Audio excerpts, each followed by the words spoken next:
I'm gonna stop saying that now, but it's almost February.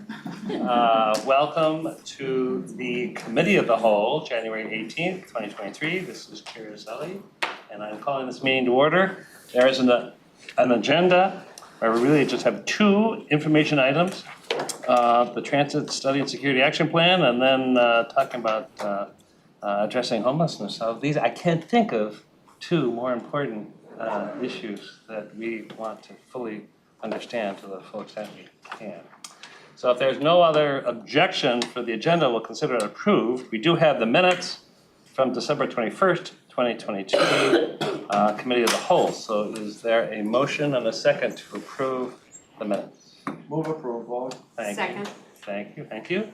Any objection, any discussion? All those in favor say aye. Aye. Oppose? The minutes are approved. So, jumping in to the quarterly report, I'm looking for Lesley, there she is. And Chief Grates, welcome. Thank you. Chair, council members, good afternoon.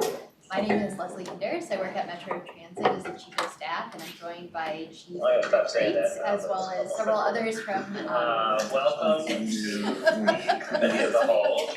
It's a delay, it's a 7-second delay in case anybody swears. We missed the part where you say Happy New Year. All right, and I think we have a PowerPoint too. It was up a moment ago, but there we go. Back. All right. I know what started with.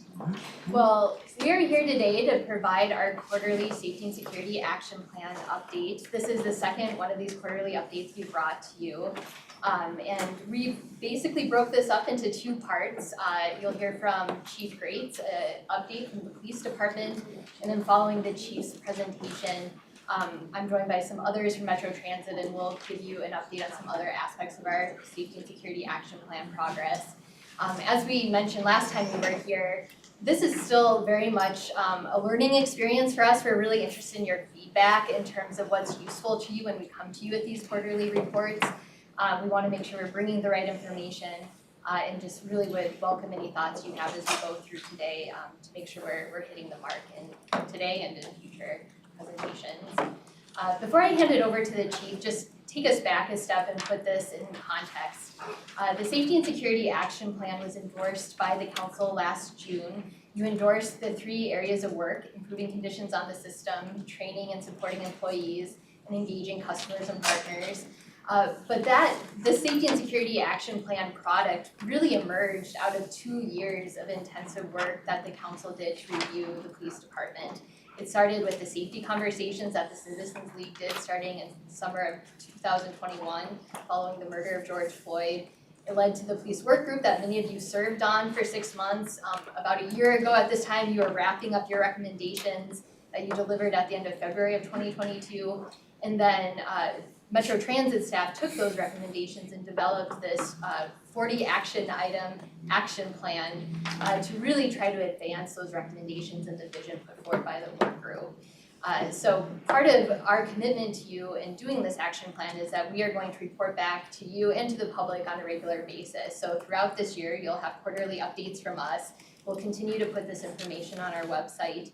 And another element of this, and transitioning to the chief, is throughout the work, or the police review, council members were really clear that it was important to you to hear regularly from the police department and to hear directly from the chief about what the police department's experiencing, what's happening on our system. So the chief is here to do that part today. So I'm gonna hand it over to the chief, and then after some conversation with him, a few of us will come up and talk about a few other aspects of the plan. All right. Thank you all. Thank you, Chair, for having us here this afternoon to give this brief update on the action plan. It's been a very long Wednesday, and I appreciate everyone's time as we kind of delve into what we have to update you with. Moving forward, this is a slide we talked about in the last meeting. This basically addresses our calls for service and ridership. And although not a lot of this has changed, looking back at Q3 to Q4, I do want to touch on some things that I feel are important on this slide that have been noted on the right side, just looking at calls for service and crime reporting in and of itself. So Not much of a change, we're still at this 15% year-to-date increase in our calls for service compared to 2021, and around 25% over the 2-year average. And getting down to crime reporting, actual crime reporting, those numbers can be very eye-opening actually. 54% year-to-date of crimes reported, for 2022 versus 2021, with around a 5% overall 2-year span dating back to 2020. But I wanted to touch on things that are really driving that and continue to drive that.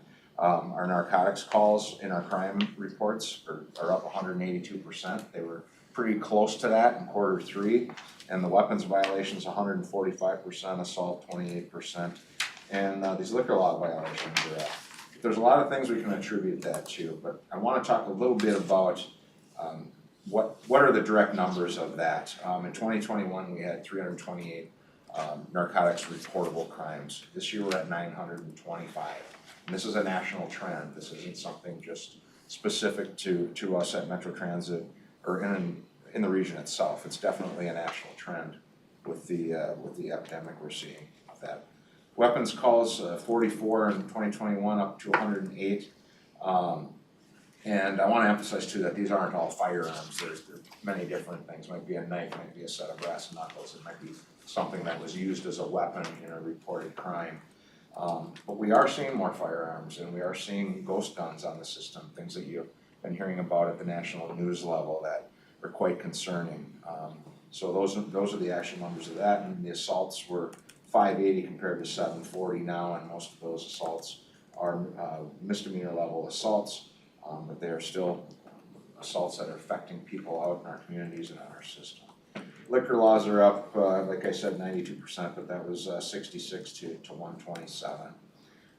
And the community crimes that we're dealing with throughout the area are definitely having that reflection on our system. So I just wanted to delve into those numbers a little bit closer for everyone to hear versus looking at a huge percentage increase. I think it puts it into a better perspective. Calls for service. Now, getting into the calls for service, I talked a little bit about this last time of what those actually are. That's basically calls that we're out there answering and doing our work, right? They're also directed patrols. They're checking on our facilities and doing special details that are requested.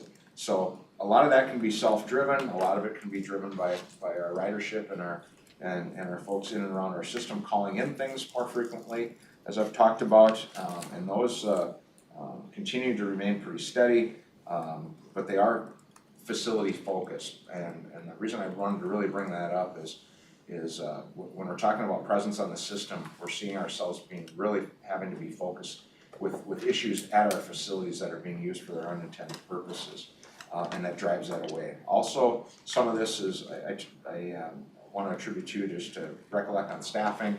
In 2019 at this time, or in June of 2019, we had 138 officers out on available to work, and right now we're at about 106. So that downward trend is there with staffing, as we talked about, but those calls for service remain high, and those officers that are out there working are doing more with less resources. So I really want to commend them for what they're doing each day. Getting into the Group A crimes again, and just for a definition, there's Group A crimes are more serious crimes, and Group B crimes, which are less serious crimes. Those are crimes that we're required to report on at the federal level, and that's where that Group A, Group B comes from. The Group A crimes, they seem to be trending a little bit down from where they were earlier in 2022. We redid our officer deployment a little bit July 20th. And I'd like to see that trend continue downward. We'll see how things go towards the end of the year here when we get final numbers in on it for the future report. But some of the things I'd like to attribute to this too were in January when we're starting to see more of the Group A crimes reported. Some of that is officer driven also, and some of that I would attribute to the ridership increase we saw in 2022 and folks returning to work. So. The Group A crimes predominantly, as listed on this slide here, are the vandalism, the property damage. Those seem to be coming down a little bit. with redeployments. The simple assaults are there, those are the misdemeanor assaults I talked about, and the other Group A crimes. And I'll elaborate a little bit on that more throughout the presentation. Code of conduct, obviously this is what really affects our quality of life, and can also be driven by proactive police work. So things that are increasing, I will continually talk about the fact that we can inflate our numbers a little bit by our officers out on the system doing their job, and we can look at trends on that. So the code of conduct is definitely the things that we're hearing the most about. The smoking on the trains, the narcotics use on the trains, alcohol, things of that nature. Those numbers have trended down a little bit since April. I'd like to see them trending down a little bit more, obviously. I think we have some work to do on that, but one of the things we kind of took a dive into on this is, are we getting correct numbers on this? And what I talk about is when you do NIBRS police reporting, that Group A, Group B, if we stop somebody for a narcotics violation and say we arrest them for being in possession of a controlled substance, but they also have, say, drug paraphernalia on them, all of a sudden we get a double count to that. It counts two things, but it's one incident. So when you peel back, just taking out the fact that somebody maybe had a marijuana pipe or on them at the time, it changes these numbers a little bit. I don't have a slide to put up there for that. It's not drastically, but it's definitely something that tells a little bit better story, and I think our business technology unit does a really good job, and we can dive into that a little further as we learn more on how we want to report to the committee here. And the resource deployment. These numbers haven't changed very much since the last meeting. The onboards on the system have been pretty consistently lower, obviously, than what we've seen in past years, along with our operator check-ins. And I'm going to attribute a little of that back to what I talked about earlier about where the Metro Transit police resources are. They're very focused on facilities hotspots right now. They're driven by that. I think we have opportunities ahead of us with the supplemental security program portion of the Safety and Security Action Plan, so that when we start onboarding that different way to deal with some of these issues, that frees up our officers to get back out and get back driving up some of these numbers. Part of this also too has to do with some of our part-time resource deployment, where we're still continue to struggle a little bit getting our part-time staff in, that we depend on doing a lot of bus onboards. And that's simply because their home agencies that they're working on are dealing with the same things we are, and they're dealing with staffing issues too. So I'm going to roll that into the next slide with fare inspections. Obviously looking back into coming out of the pandemic, that pulse down there on the bottom of that for blue and green line hasn't had a lot of drastic changes. We need to work more at that, and we are working towards identifying who should be doing fare inspections, how much more staffing we can get out there to deal with that. So not a whole lot of change there from Q3 to Q4, obviously, for this update. And staffing, recruiting and retention, big part of our action items. We've talked in the past about the market increase for our police officers and our staff there. We've changed things up a little bit on our recruiting efforts. We've had a number of applicants after this. We've been seeing an increase in applicants with that market adjustment. We're not doing a good enough job, in my opinion, of getting the people onboarded in a timely manner. And what I mean by that is, say we have 15 people through Q3 that we're trying to get on board here before the first of the year. They're getting picked off by other agencies while we're doing background checks, things that take a long time, and we're getting behind the curve on that. So we do have two that just started now. One, we have another rehire that approached me, and we're getting that person in the door too now, so we get a +3 in January into February. But we changed our philosophy and our principle a little bit on how we're onboarding the staffing, and went to a one-day hiring event. And what I mean by that is, before it was, come on in, do an initial interview, go through them all. How many weeks later you're doing a selection interview, and then moving on to a background process. We definitely looked at what our colleagues are doing at Metro Transit, especially with the busing. It's like, let's have a hiring day, get them in here, get them in front of a panel. If they cut the mustard, get them upstairs and they can meet with the chief and the captain, and we'll do a selection interview and pass them on to the next room to get their background packet. And that has really expedited the process. I will say that there's not a ton of great candidates out there, but the ones that are out there, we need to get them in the door, and I think this should truly expedite that versus bringing them in January, and hopefully I'm pushing for, let's try to get an academy going maybe in March versus a 6-month process. Let's cut that in half. I'm really looking forward to that. We've looked into lateral officer recruitment. We're keeping that posting open. And what I mean about a lateral is somebody that hasn't left service. It's somebody that's working somewhere else in the state of Minnesota as a law enforcement officer. If they want to come and work at Metro Transit, we'll bring them in there and onboard them with a hiring bonus, and obviously our collective bargaining agreement is very good. It gives them the opportunity to bring their service credit to transit. They're not losing out on anything and front loading some vacation there. So, but we're not seeing a lot of the lateral stuff right now. I thought we would see more. There was about 8 of them in there the last time I checked. But they're not all true laterals. We found out that some had been working somewhere, maybe resigned their employment, had a break in service, and that wouldn't constitute that. We want to bring those people in through an entry level thing. Where laterals, I really want to be able to start picking them off 2 or 3 at a time, because that's a win instead of waiting for 10 or 15 in a big class. These people can be trained sooner than later and get them out in the system, much like those of us that came. I came as a lateral in 2005, and it seemed like we did a few things and were handed some keys and went out with a field training officer, and I think we need to do that right now. CSO tuition reimbursement, we talked a little bit about this in the Q3 update. I think a lot of that is rolled through procurement now. It essentially provides us with the opportunity to onboard community service officers with up to an $18,000 tuition reimbursement program, no more than $9,000 a year, with a 4-year commitment to the council to serve the council and the Metro Transit Police. So I'm really looking forward to that. I did a little checking on, what have we done how's the CSO program, or maybe the cadet program, whatever you want to call that, work for us. There's currently 13 full-time police officers that were CSOs in our agency, and plus 3 sergeants that are at the supervisor level.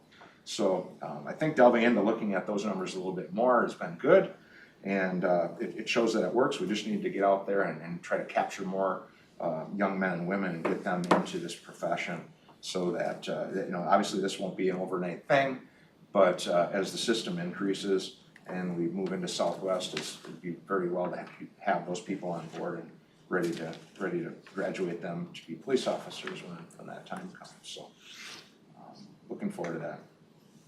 The comparison staffing data, we just threw this slide in there. I touched on this a little bit earlier. Our current content right now is 110 for police officers versus the allocated 171. Part-time still at 48, but there's nowhere near 48 of those officers working. There's a small number of them that do work a lot of shifts, and they do help out with special events, such as the Vikings playoff game, things that we've dealt with. CSO is currently at 12. That might actually have changed by now, I'm not sure, but I would have to find out and provide an answer to everyone. But I wanted to put that trend line on. I talked about that a little bit earlier on calls for service, from that 138 to 106 where we're at right now. Hopefully we can get that trend line going the other way. Patrol operations, where are we at with patrol operations? We started a new shift bid in January here. It hasn't changed much since July, which is good. I mean, there's stability there. We're not having big operational changes or departures from the agency. So maintaining that, holding that stability is a victory in my book. Additional supervisors, we were able to bring on 6 police officers. We graduated in the picture here earlier this fall, but that created the opportunity for us to not only maintain our patrol deployment level, but we really had a lot of open first line sergeant spots and some command level lieutenant spots that absolutely had to get filled, and I really appreciate the support not only from Metro Transit but the council on allowing me to do that in an interim role, because it's so important. We were down 4 lieutenants. We had 1 lieutenant probably doing the job of 3 people, and there's a real big burnout factor there. And this gives us a much better span of supervision and accountability and connectivity to our partners out in the region that we serve. The other portion of that is we're with those promotions, we do have the opportunity to dedicate a lieutenant to some portion of things, including community engagement, and we'll have a sergeant working in there, not only on the hat side, but some other opportunities for community engagement collectively. Let's see, moving on from that. Relational policing, this is something that wasn't in Q3. This is something that I've been talking a lot about in my interim role. Relational policing is basically a national trend that talks about the fact that, you know, we can't hire police to do everything. It has to be a collective effort, and what can we do as an agency to reach out and find those folks that can help us with that, not only internally but externally. These programs are underway in many cities, and the perception, anything we can do to increase the perception of safety on the system is a win in my book. And it basically leads me into the next slide of what is that relational policing example. You know, internally we have garage liaisons. We have sergeants assigned to our garages. We also obviously are part of the Transit Safety and Security Committee, and also working in our community engagement unit out in public. And the big thing I ask them internally and externally is to look, listen, and learn. I think that that's a lesson that I've been focusing on in my role as a supervisor the past few years. Is I think we need to do a better job looking, listening, and learning, not only internally but externally to folks that we're serving, and applying that to this relational policing example. We have to do some re-enhancing of local agency partnerships.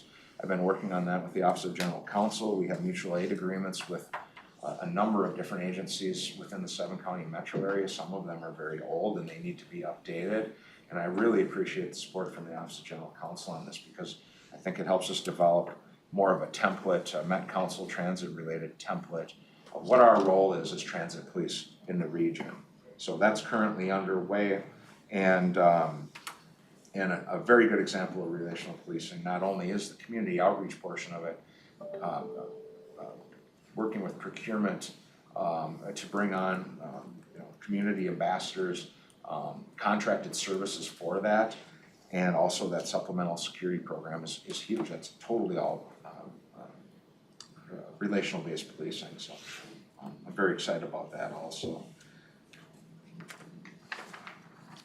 And speaking more on that, the supplemental security officers, obviously that pilot project remains underway. It's still predominantly at Franklin Station. The firm we're using for that, they're having some staffing issues. But I think the big part of that is what we've seen at Franklin Station, and what we've seen with that program is I'm excited at the fact that the long-term RFP is closed, so that now we can start looking at what we have for proposals and who can provide us with the services that we need at the adequate staffing level, because it's showing to work. Having that presence there, that relational policing presence at those stations, and the work that engineering and facilities has done to rebrand them, reboot them has been huge, and I think that's going to be a very good avenue in our action plan to improve conditions on the system. Obviously, we still continue to work with engineering facilities and others on crime prevention through environmental design, and we'll keep identifying that. Community contracts, I got a little bit ahead of myself on that, but we do have a plan in place for community contracts and outreach services.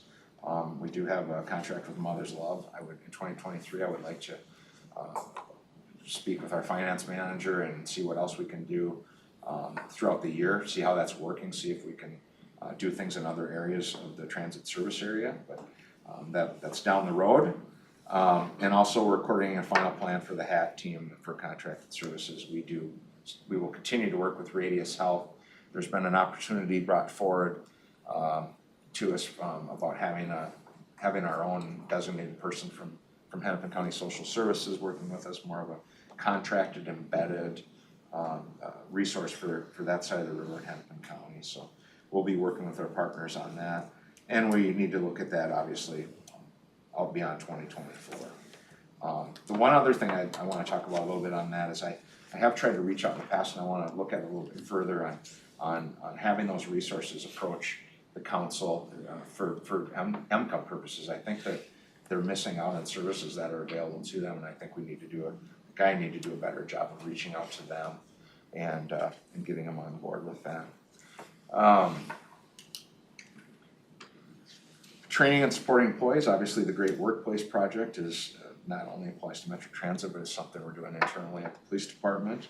We'll continue to work on frontline supervisor training. Our staff has been very limited to what trainings have been available throughout the pandemic. I think we're in need of a big reboot of what we get our supervisors and our police officers on assisting available training, and we're working on that here in Q1 of 2023.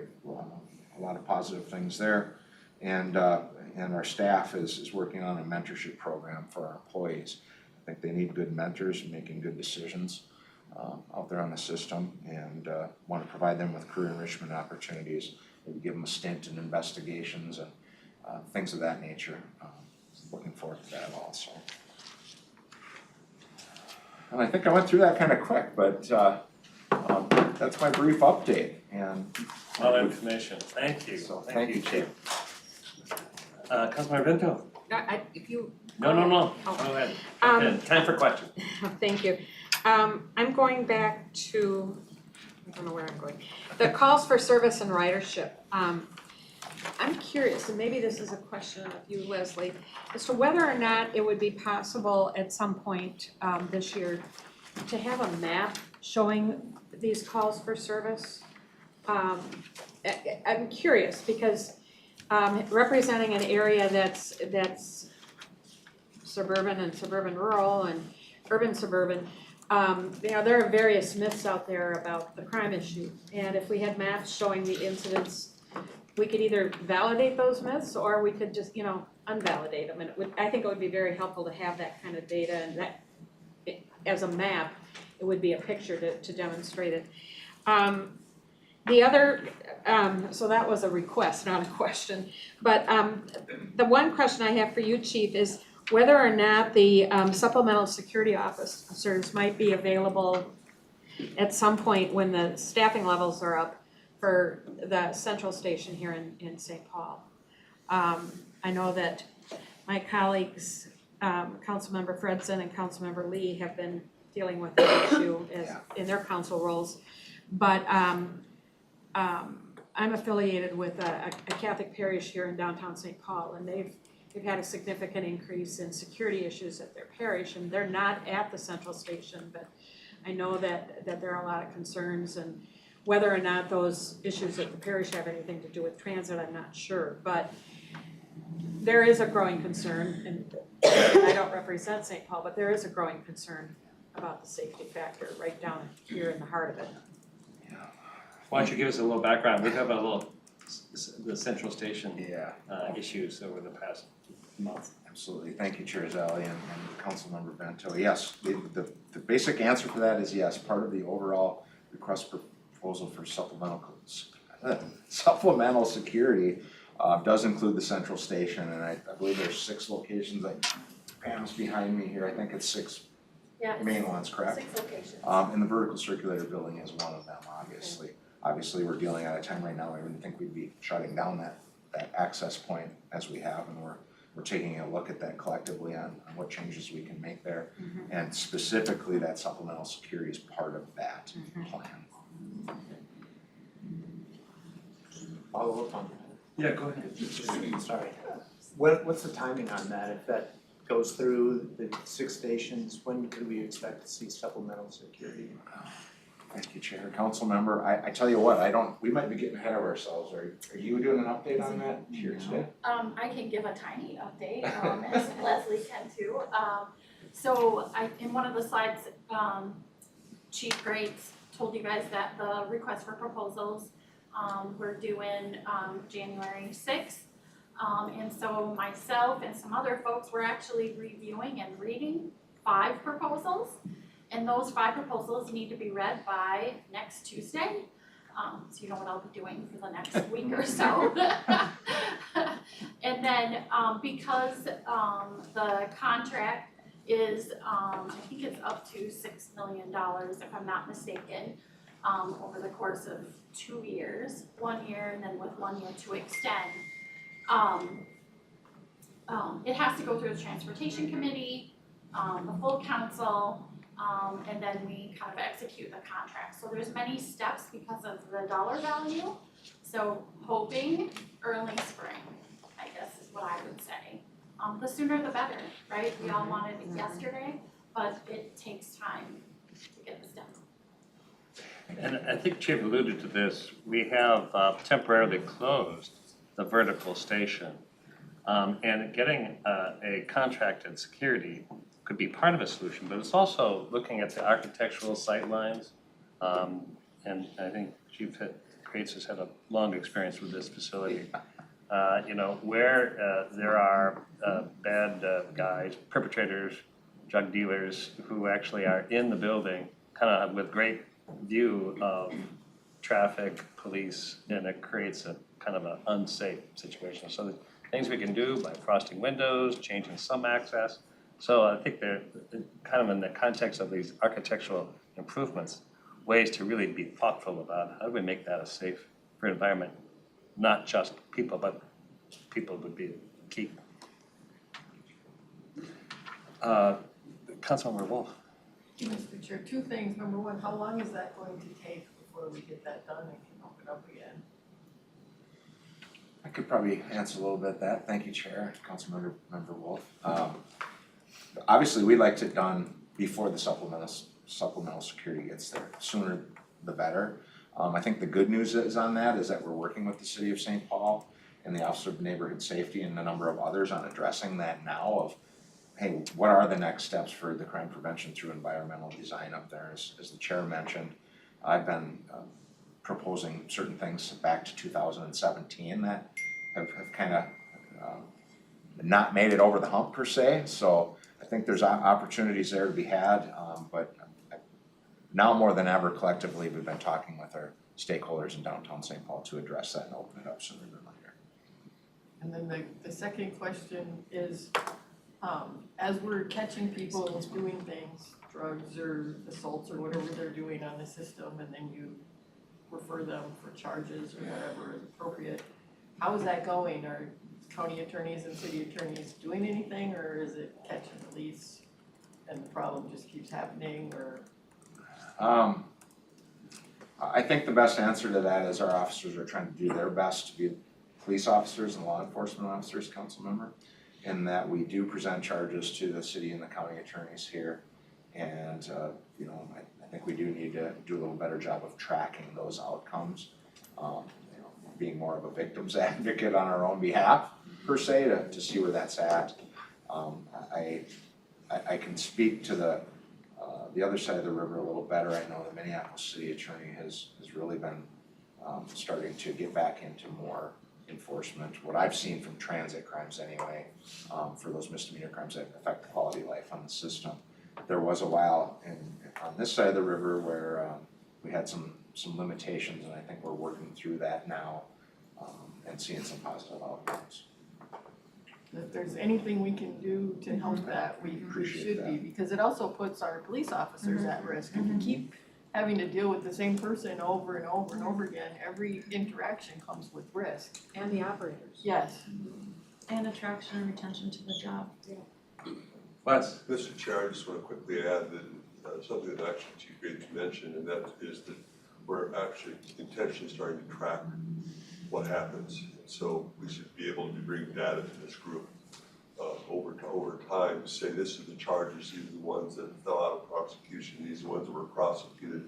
Because we've been talking about this for some time, it would be good to have hard data that says this is the reality out there. So I just wanted to make sure that everyone heard that. And for the quality of life of our operators and our police officers, not having to just keep doing the same thing over and over like you're banging your head against the wall.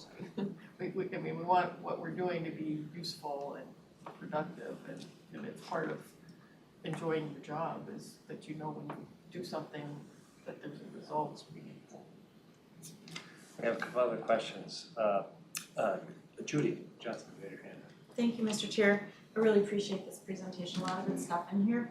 I was pleasantly surprised, I think when I read a quote by the chair about the supplemental officers recently, I think when I was reading through all the media requests and things like that. So I didn't know about it, and I think that is a really good move. $6 million for a couple of years though, you know, we've got to figure out is this an interim solution, or is this going to be the new norm in how we police? And we don't know that yet, I guess, is maybe what I you know, be wondering about it. So I appreciate the information on that tonight, because I was kind of curious, what are we doing there? So it's I would like to get information like this maybe a little bit more in advance of when the public's getting it, but maybe in real time when we're getting requests from the media and I'm not on a certain committee and I don't know, but I really like this, so I thank you for that. I also really appreciated your comments when you said in about 2017 that you had some of your own environmental design changes and thoughts for the tower sitting out here in downtown, which by the way, thank you for the police camera that's there, that really helps a lot, that's another good tool. And I really, as I've been especially chatting with the officers when we had the opportunity to do the open house, you know, I had thought about that when we are planning these corridors and we are talking about removing the frost and redesigning. I really thought it is so important to have the officers' input on this. And the fact that, you know, you were raising things even 5 years ago and still trying to get them to happen, I would hope we can bring that to bear before the corridor is fully planned or the transit stops are designed, because I think safety has to be paramount in everything we do. We all know that, but the design piece is really important. I just know at the city level, when any development would come forward, I've said this before, we had every department there looking at it. So this is super important, and I appreciate that perspective that you bring.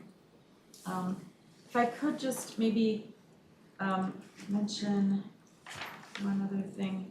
How is retention going? I know we talked about where our officers are currently and what the gap is, how many new ones we've kind of got in the pipeline, and appreciate the CSO tuition program, that's huge. I know that's what other agencies are doing. Really appreciate trying to mirror what Metro Transit is doing. Again, looking at those peer agencies though, seeing what else they have going on, you know, they're competing for our people. Our people are getting offers from them. And it's tough. So I'm just wondering, how is retention going? What are, if you were to say, what are the 1 or 2 or 3 top issues if we do any kind of an exit interview? What are we hearing from officers that we're losing? Well, thank you, Mr. Chair and Councilmember Johnson. That's a very valid question, and I think the one happy thing I can say about that is since last April, at least since I've been in this interim role, I can only think of one off the top of my head right now that's left, and that officer simply, in my opinion, missed working in a municipality versus transit policing. She's a very, very good officer. I did have a talk with her, and that was part of it is, you know, this isn't for me, I wanna do this. And you know, my response to her was if it doesn't work out for you, as long as we have these open positions, the door is here waiting for you, so to open. So that's good. We've had a lot of stability, and I hope to see that stability continue.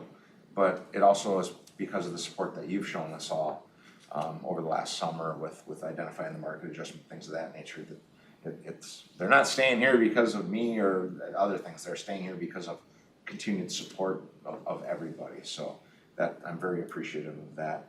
And you know, I guess the long-winded answer for that is I don't have any canned exit interview questions because I haven't had to sit and interview people every week that are leaving, which is a complete win for us all. That's great. And Mr. Chair, just lastly, I want to echo what Councilmember Wolf said.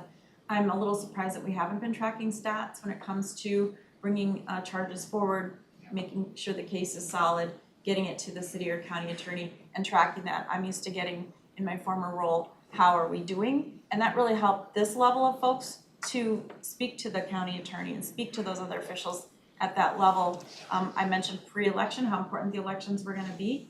and now we've got some new folks in place. So that kind of information, I think, is really good for us because this is a bigger, I really liked your point earlier about police officers should be focused on policing, and the community piece is important, but trying to identify those other partners that have expertise in the areas that we need help with.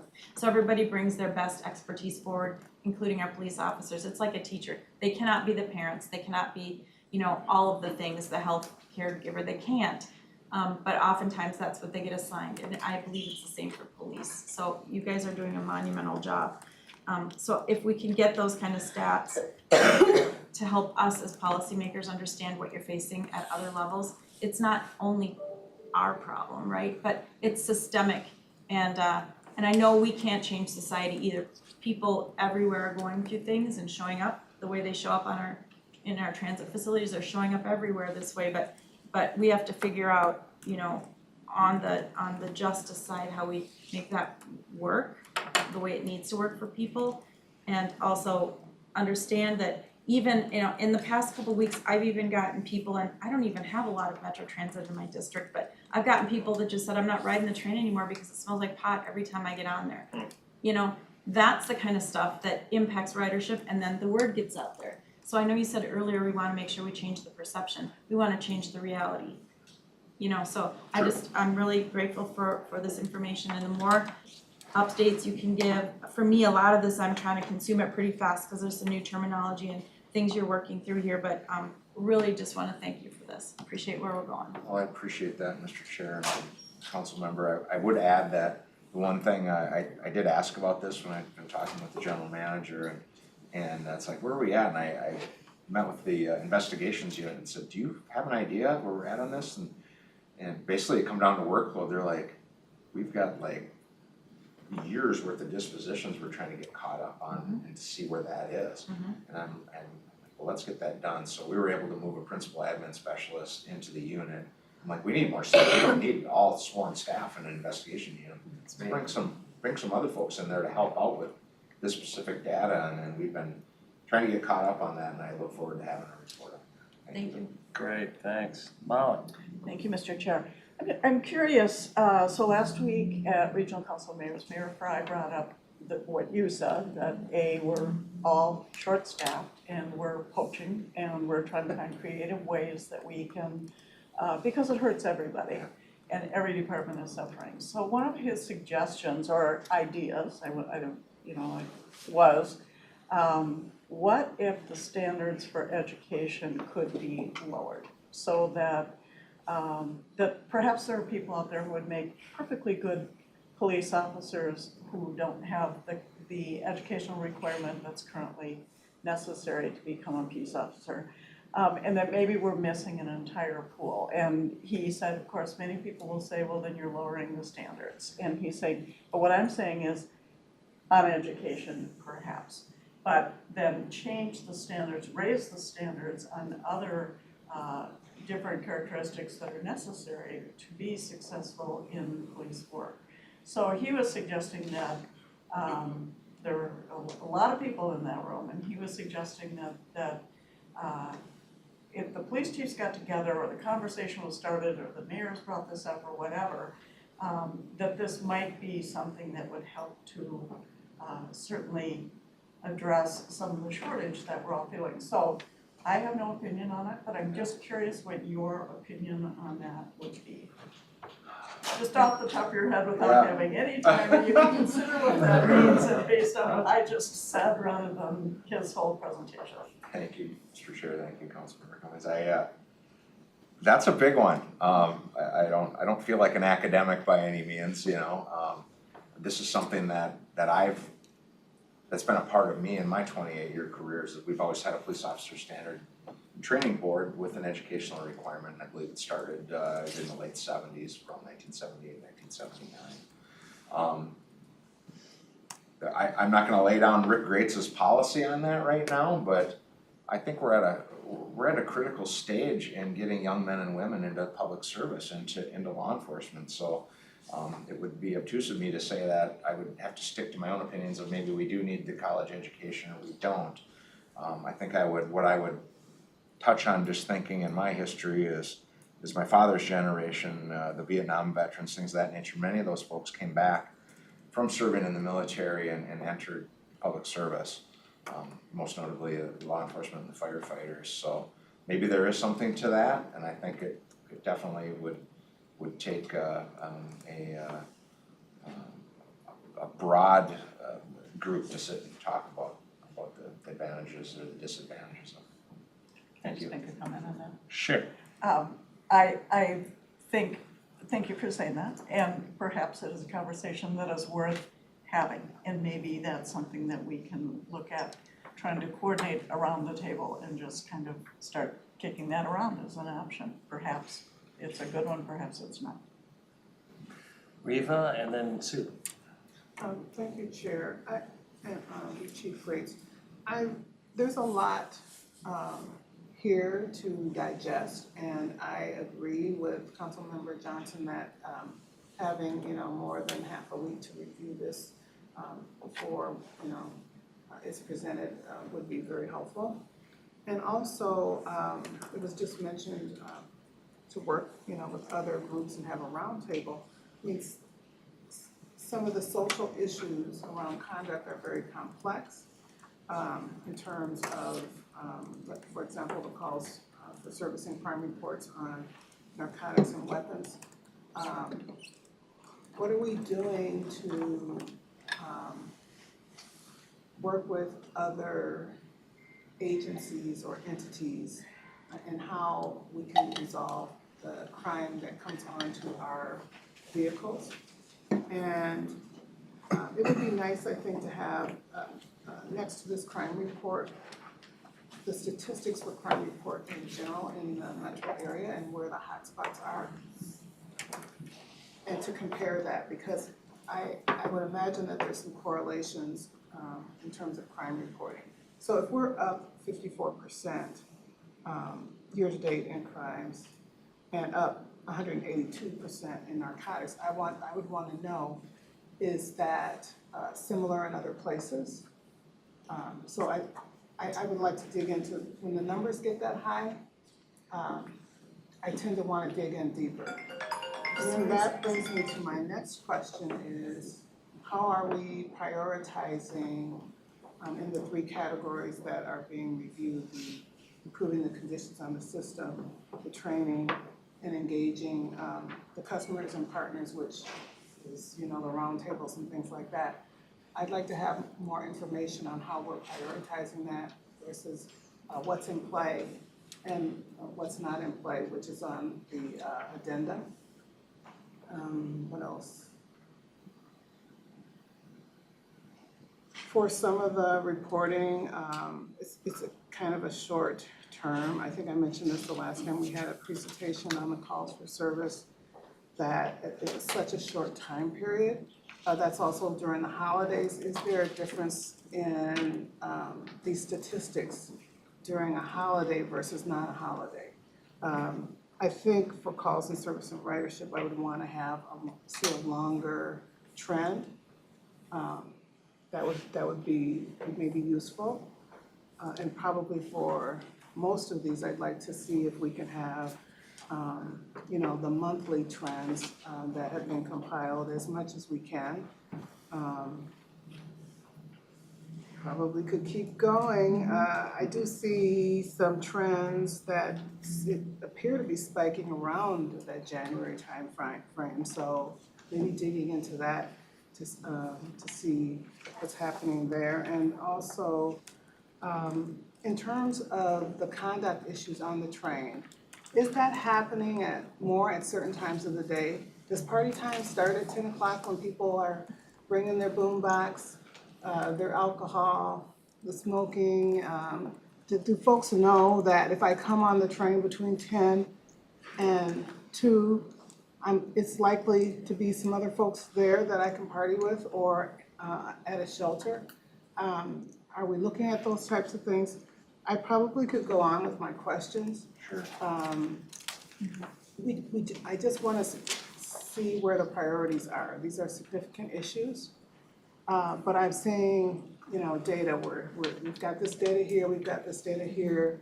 We're trying to hire additional community service officers, additional police, but we're in crisis mode. How does this information reflect that? Thank you, Mr. Chair and Councilmember Shamlos. I don't know if I scratched everything down there in the questions that you have, but I understand that there's a broad spectrum of what you're seeing there. As far as working with our partners, our law enforcement partners, we need to do a better job at that. I think Metro Transit Police has offered up a lot in the last few years to our local partners, and quite frankly, I think we need some help from them too. I've recently set up some meetings with other chiefs in the service area. Most notably, I'm going to be meeting with the Bloomington chief and the airport chief again here pretty shortly. Bloomington has had officers actually riding on Blue Line on and off, both uniformed and plainclothes officers. I can't give you an answer on how frequent that is, but I welcome that, and I think as the Council of Metro Transit should welcome that too, their willingness to help us, and I think there's some opportunities there with others to do that, and it's just a matter of collectively getting on the same page. As far as crime reporting goes, I want to touch back a little bit on the 54% over the year before. We can really drive that number up.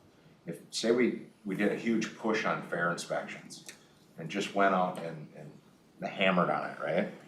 And stopped doing a few other things, we could probably drive that number up over 100% just because those are quote unquote reportable crimes. So that's why I really, I'm not a data specialist, but I do know that all of a sudden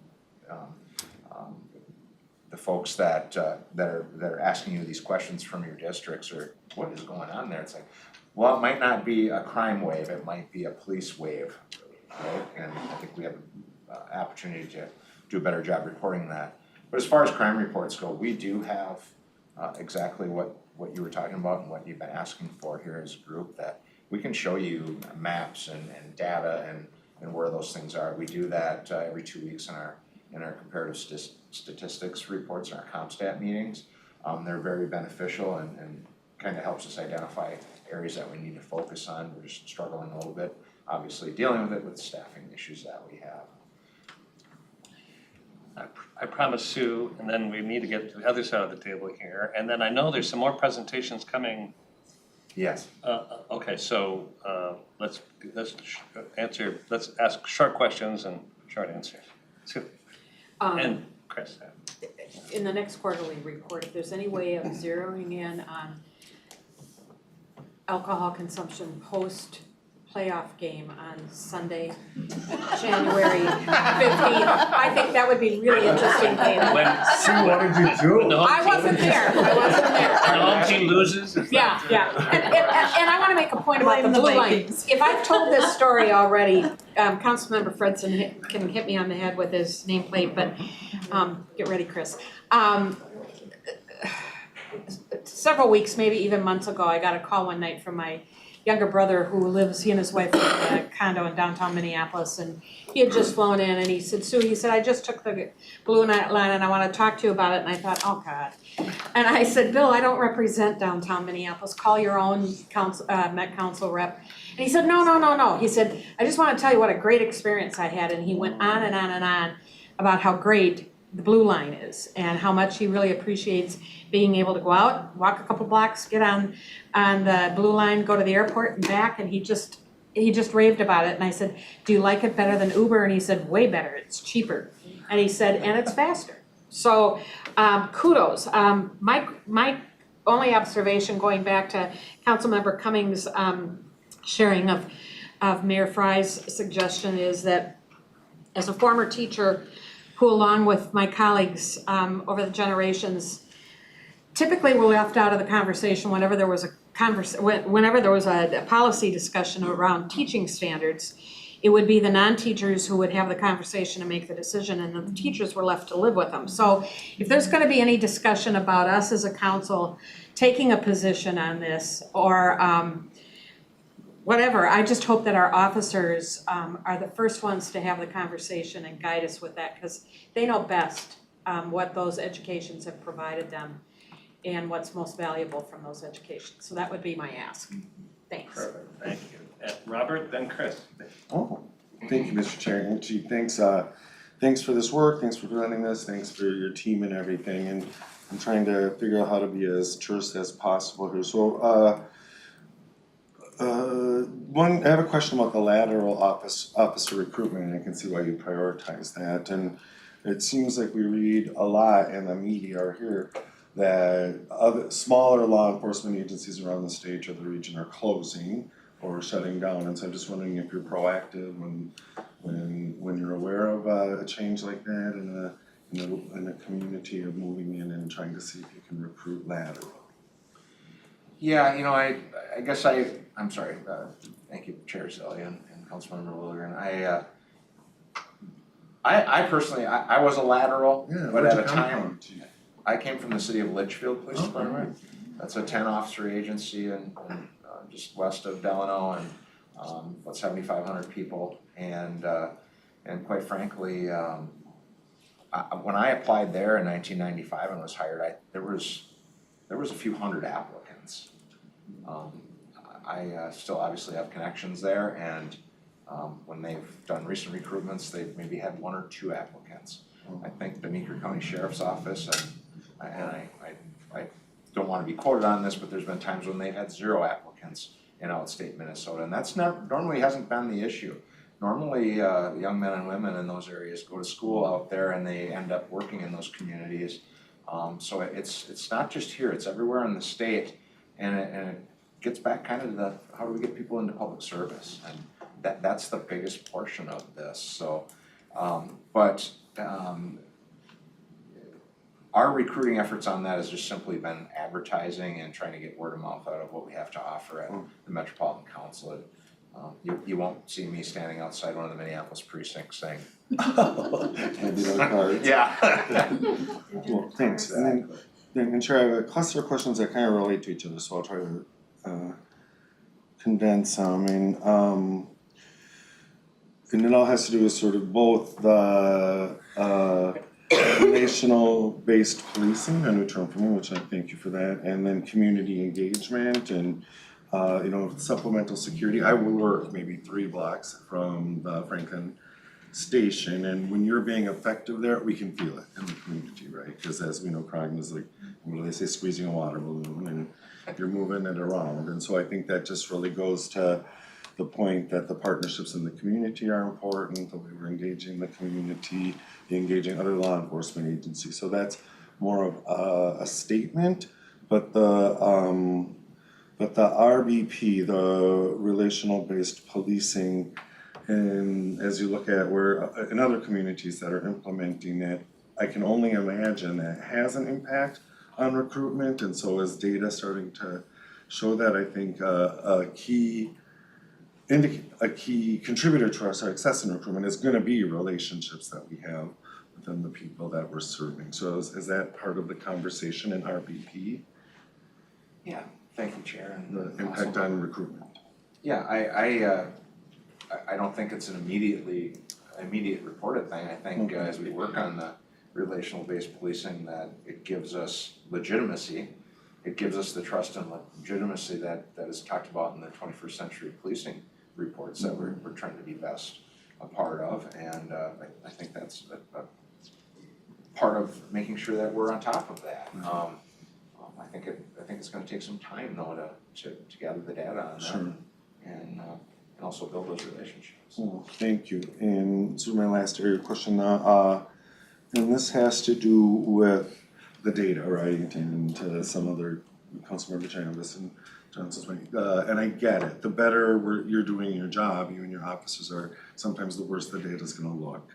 And I understand that. And it was encouraging when you talked about the data that comes forward in your ComStat meetings and sessions. And I'm wondering how we're communicating this out, the good stuff, when you contextualize some of those increases that we saw, and that was very helpful.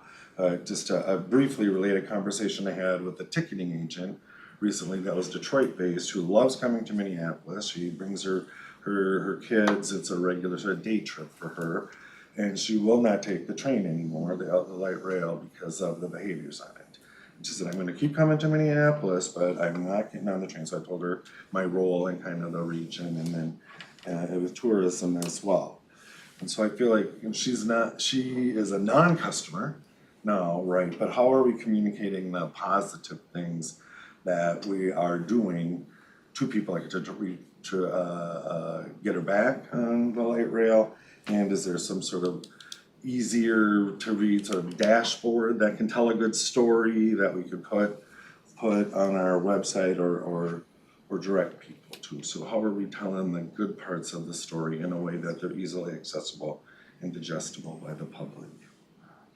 Thank you, Chair and Councilmember Logren. I think you really hit on something there that I'd like to talk about too, but collectively we do that with the colleagues behind me at Metro Transit, right?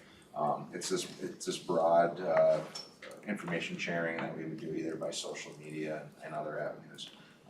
I would also like to see the transit police have some social media platform in and of itself that you quite frequently we see from other agencies that is maybe more specific to the police department than the organization as a whole.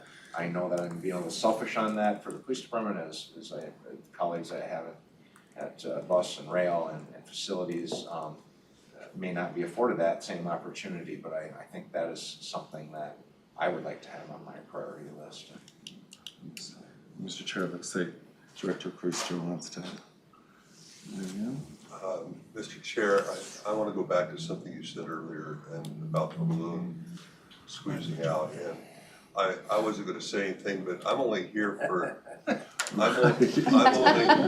only here for a couple more weeks, so I don't get the honor. You can say anything. Right. And I can say anything I want now. Risk. No, what I want to say is, and it reflects back on some of the data, is that I think we have a real drug crisis going on right now, and that's not news to anybody. But my impression is that I'm going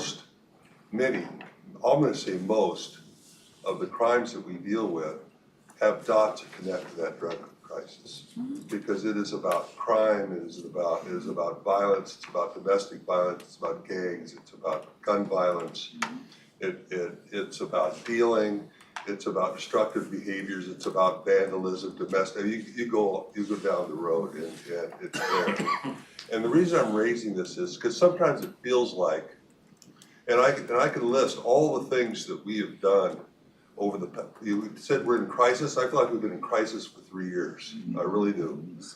And I can list all the things we've been doing that are meaningful things. Then when that didn't work, we're trying something else. And I won't give you that whole list, but I have it written down right here.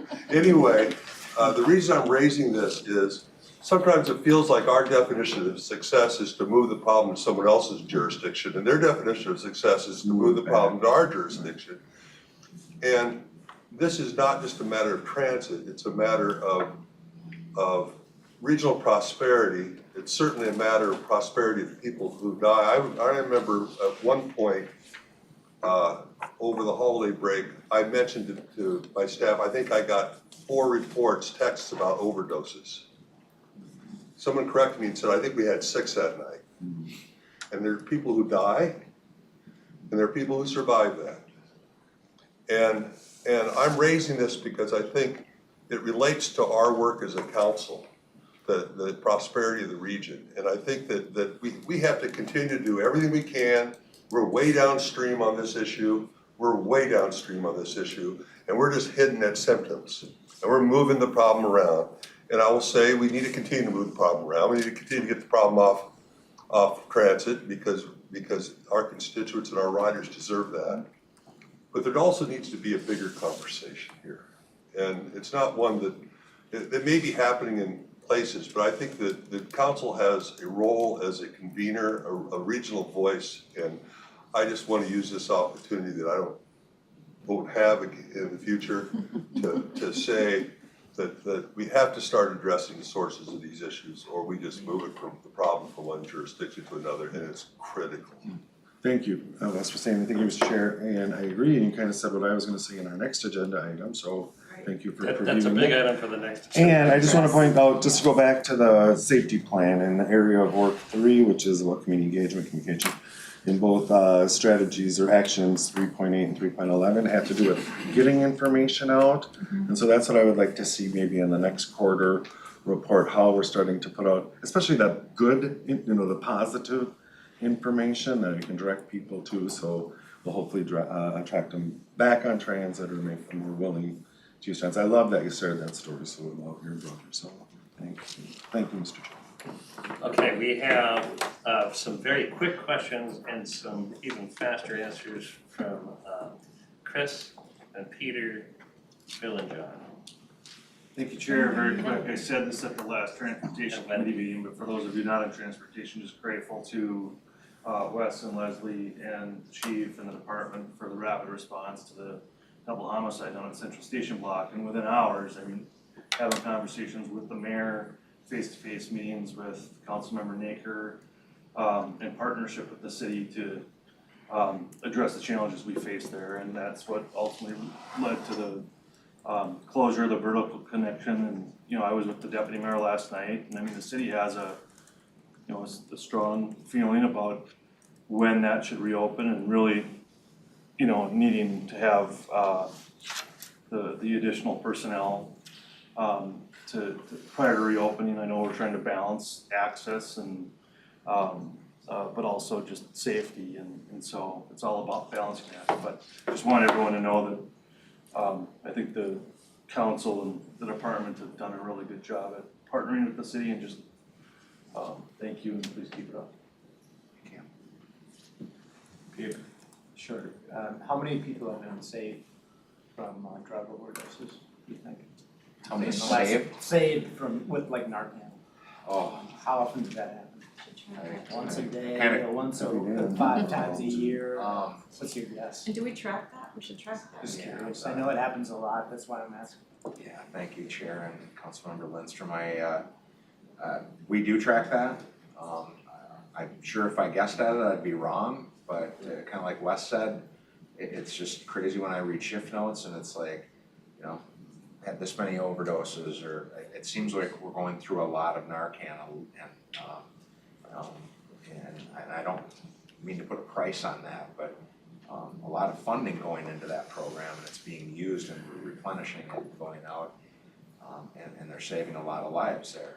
Even with our real-time information center, that obviously we've reported on in the past, people in the Arctic have looked and went, just saw somebody go down, watched them shoot up, go down, and they're getting EMS services there and delivering Narcan and medical services. So there's other factors also at play with that. But I think we could report that. We could probably factor that into the next action plan report, because I know the data is there, and Sergeant Wolford keeps track of that. She does a great job at it. Next question, follow-ups, yeah.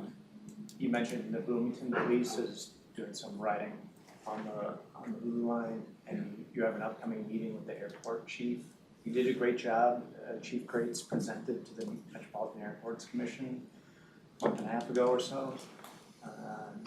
And that was fantastic. If you need any, I'm the liaison to the MAC, so if you need any assistance with getting the MAC officers to drive or to be on the blue line in their area, please let us know, and we can put in a good word there.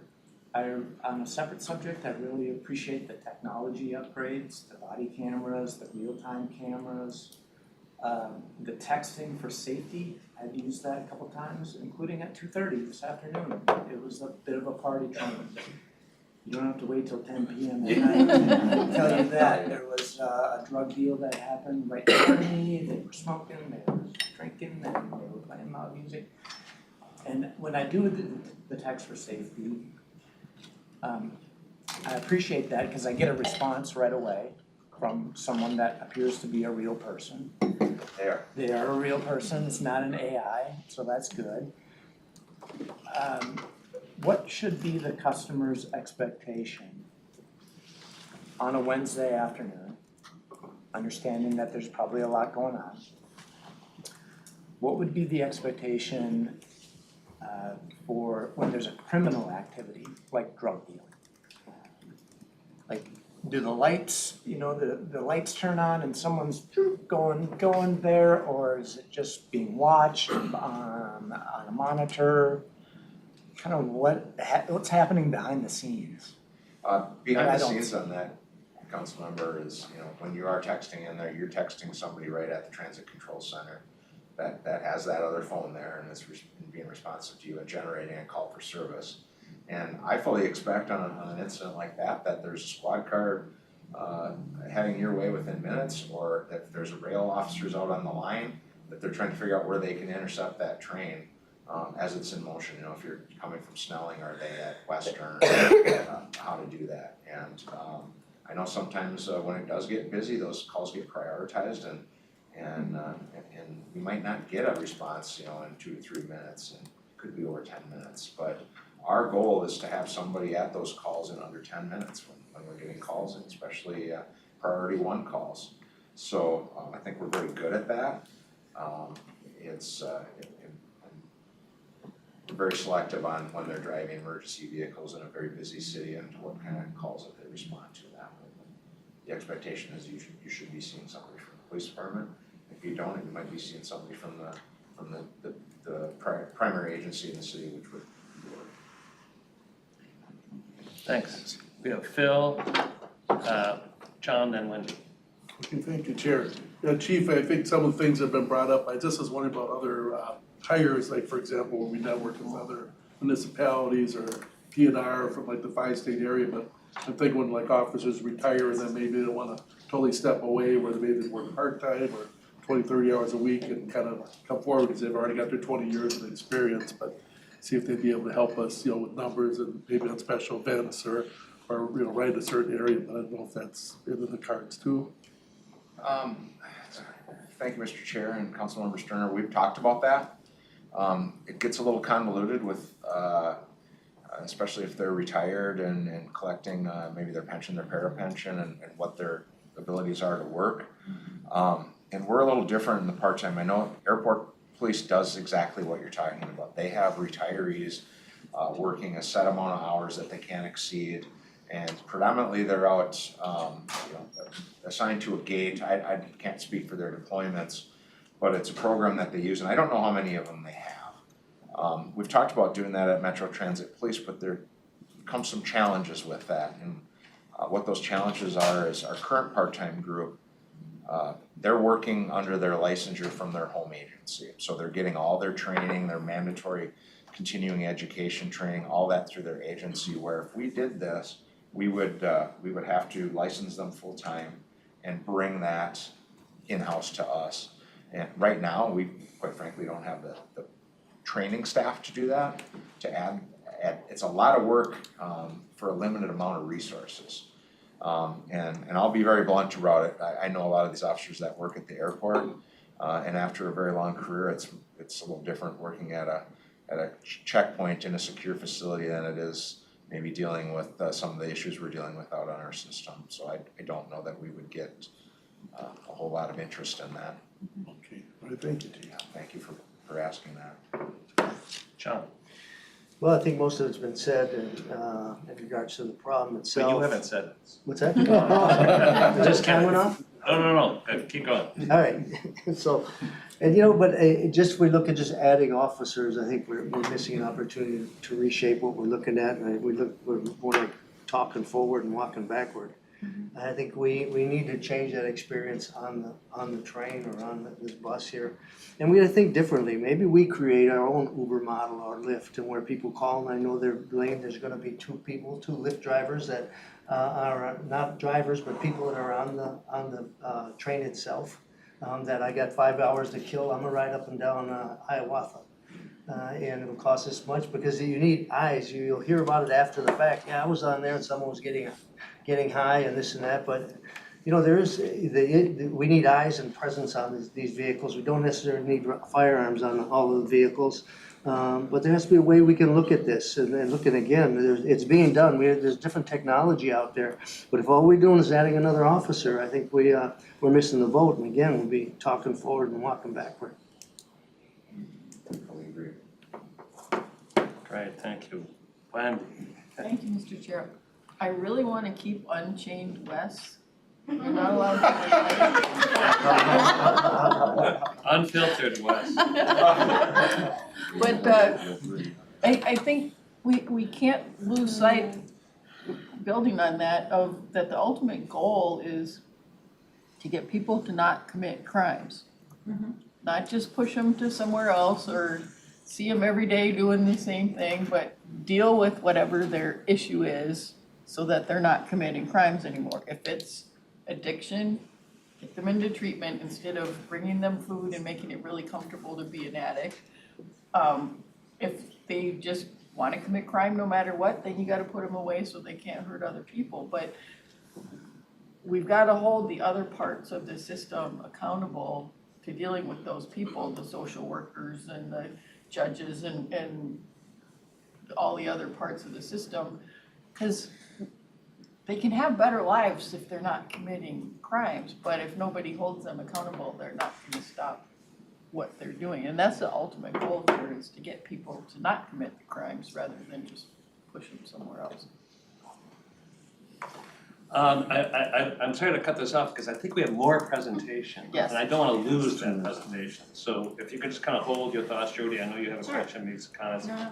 Because and then we have a whole presentation on homelessness. So we do have a hard stop because of a nominating committee in this meeting, after this meeting. So unfortunately, I think we have to push along. And Lesley, you're the Yes, and I'm conductor gonna of be this. joined by a couple others. We just have a couple more slides. Okay, So I think great. we can be pretty quick and I can be economical. It's actually the same PowerPoint deck. So We just erased I it. just needed to click Oh, it. no, no. There we go. Okay. Do this. Okay. All right, so this slide is meant to kind of step back and give you a snapshot of where we are in implementing the 40 action items in the safety and security plan as of the end of quarter 4, 2022. I think the main takeaway from this is we have more items that are in some stage of implementation and fewer items that aren't started. So when we were here in quarter 3, we had 22 items in some form of implementation. That's now up to 26 of the 40. And we're down to just one item that we haven't started. The chart on the right, I won't get into the different areas of work because I think we've touched on a lot of that tonight. I will mention just a couple more things.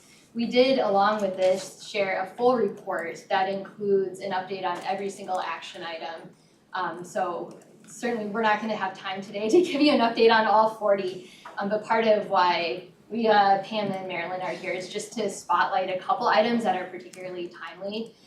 And before I hand it over to Leah to start that part, I just also want to mention that when we share this data, there's a couple caveats to it. One, it's data, but it's really coming from people who are reporting in every month on how they're doing with their action items. So we've heard a lot about the work the police department's leading. This plan also is drawing from people in our operations department, our marketing department, our equity and inclusion unit, engineering and facilities.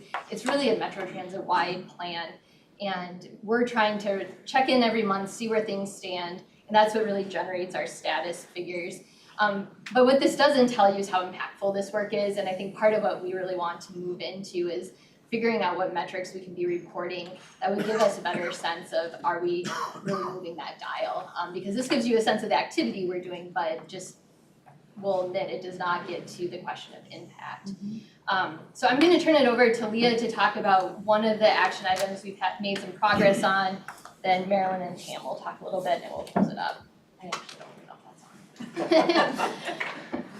that's on. Good evening, Chair and council members. Thank you, Lesley, very much. So I'm pretty excited to introduce for the first time in a public setting what we're planning on doing with the non-law enforcement personnel and getting another layer of eyes and ears out on the system, like has been said already here tonight. My name is Leah Palmer. I am right now serving as an interim manager in bus operations and have been tasked with developing this new program. So there's been a ton of people that have already done base level work for the last probably 4 or 5 months and really given me a great place to then start launching into these next big steps. So I want to recognize those folks. Lots of them around the room, so thank you very much for that. So as we know, based on feedback from employees and riders alike who have requested that more official presence, and would we like it to be more officers? I'm sure Chief Grates would say yes, we've got goals for where those officer numbers should be at. But also, we've got the contracted security and now adding on this piece of non-law enforcement personnel to provide many types of assistance actually to our riders and to our employees, as you can see on the slide.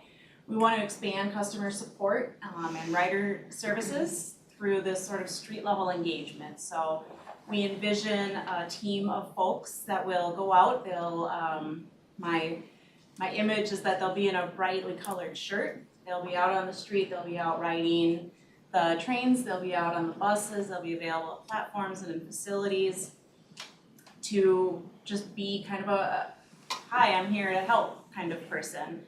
You know, if someone isn't sure how to find their connection, bus or train, if they even are looking for, maybe they're tourists and they're like, I don't know where the Mall of America is, we could be like, great, jump on the blue line. Just those types of activities so that we are this regional resource like we want to be. We are chasing down that regional prosperity by making our city and our region a welcoming home. And this would be one more place that we can be that welcoming center.